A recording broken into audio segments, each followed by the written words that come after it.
যদিও আমি professional blogger নয়, তবু আপনাদেরকে আমি ছোট ছোট ভিডিওর মাধ্যমে বাংলাদেশের কিছু কিছু ঐতিহাসিক স্থানগুলো আপনাদের সামনে তুলে ধরার চেষ্টা করি। তাই আজকেও যাচ্ছি নওগাঁর সেই ঐতিহাসিক বিল, যে বিলের নাম আপনি এর আগে শুনেছেন কিনা জানি না, যে বিলটি নওগাঁ জেলার ধামরাই উপজেলায় অবস্থিত। আপনি এই বিলের উদ্দেশ্যে রওনা হলে রাস্তার দুই পাশে যে সুন্দর পরিবেশ, যে সুন্দর প্রকৃতি, যে সুন্দর রাস্তাঘাট দেখতে পাবেন, তা আপনাকে মনোমুগ্ধকর করে তুলবে। বিলের প্রবেশদ্বারে রয়েছে একটি আকর্ষণীয় গেট। কোন বিলের যে প্রবেশদ্বারে এত সুন্দর গেট থাকে আমি কখনো দেখি নাই, যা দেখলাম এসে নওগাঁ জেলায়। এই গেটটি সত্যি অনেক চমৎকার, যা আপনাকে মন কেড়ে নেবে। এই বিলের পিছনে একটা রয়েছে ইতিহাস, আর ইতিহাস সম্পর্কে জানতে হলে ভিডিওটি আপনাকে পুরো দেখতে হবে না টেনে। বিকেল হলে যে মানুষ এত সুন্দরভাবে ফ্যামিলি নিয়ে বা পরিবার নিয়ে বা বন্ধু বান্ধব নিয়ে বা অনেক গার্লফ্রেন্ড বিয়ার বয়ফ্রেন্ড নিয়েও চলে আসছে এখানে।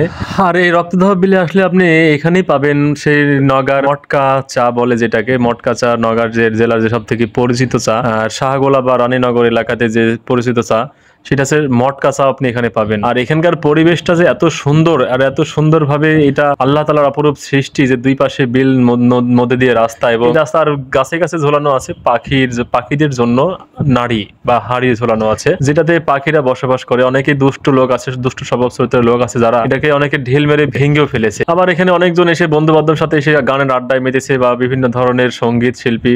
আসলে ফ্রিতে যে এত সুন্দর জায়গা বা কোনো টিকিট মিকিট কিছু লাগে না, এত সুন্দর জায়গা আসলে কোথাও আমি দেখি নাই। আর বিকেল হলে যে এখানে এত সুন্দর মানুষের সমাগম, বা দুই পাশে যে বিলের একটা মুক্ত হাওয়া, চারিদিকে পাখিদের কিচির মিচির, মাছ মারা, আর সব থেকে বেশি হচ্ছে এই বিলে মাছ পাবেন আপনি বিভিন্ন প্রজাতির। আর এই বিলের যে ঘটনা সম্পর্কে আপনাদের বা ঐতিহাসিক যে ইতিহাস সম্পর্কে আপনাদেরকে বলতে চেয়েছিলাম, সেটা হচ্ছে যে এখানে বহু বছর আগে রাজাদের এখানে বসবাস ছিল, বা তাদের যুদ্ধক্ষেত্র ছিল এটা। আর একটা সময় এই বিলটাই রক্তদাহ নাম হওয়ার কারণ হচ্ছে সেন বংশ বা মুঘল বংশদের একটা বড় ধরনের যুদ্ধ হয়েছিল। কারো কারো ধারণা যে সেন বংশদের মধ্যে কারো যুদ্ধ হয়েছিল, বা কারো কারো ধারণা যে মুঘলদের যুদ্ধ হয়েছিল। সেই যুদ্ধেতে এত পরিমাণ রক্তপাত হয়েছিল যে পুরো বিলের পানিতে এটা রক্ত হয়ে গেছিল, আর সেখান থেকেই এই বিলের নাম করা হয়েছে রক্তদাহ বিল। আর আরেকটা সব থেকে বেশি এলাকার স্থানীয়দের কাছ থেকে শোনা যায়, সেটা হচ্ছে যে এখানে প্রতি বছরেই 2-4টা করে মানুষ মারা যায় এই বিলে আসলে প্রতি বছরে 2-4টা করে মানুষ মারা যায়। আর এই বিলের পাশ দিয়ে বয়ে গেছে একটি সেতু, আর এটা হচ্ছে পাশেরটা হচ্ছে পুরনো সেতু, পরবর্তীতে এটাকে করা হয়েছে নতুন সেতু। পাশেরটা ছিল রাজরাজাদের সেতু, যে সেতুটা আপনার ছোট ছোট ইটের মাধ্যমে তৈরি করা, পুরনো সেই রাজরাজাদের সেতু। আর পরবর্তীতে আপডেট করেছে পাশে, সেই সেতুটাকে বাতিল করে আপডেট করা হয়েছে পাশের সেতুটিকে। আপনি সব থেকে বেশি ভালোবাসবেন এখানে এসে বিকেলে আসলে ছবি সেলফি। আর এখানে চলে আসবেন, মন ভালো করবেন এবং চা খাবেন, বন্ধু বান্ধব নিয়ে আসবেন, বেড়াবেন, চলে যাবেন।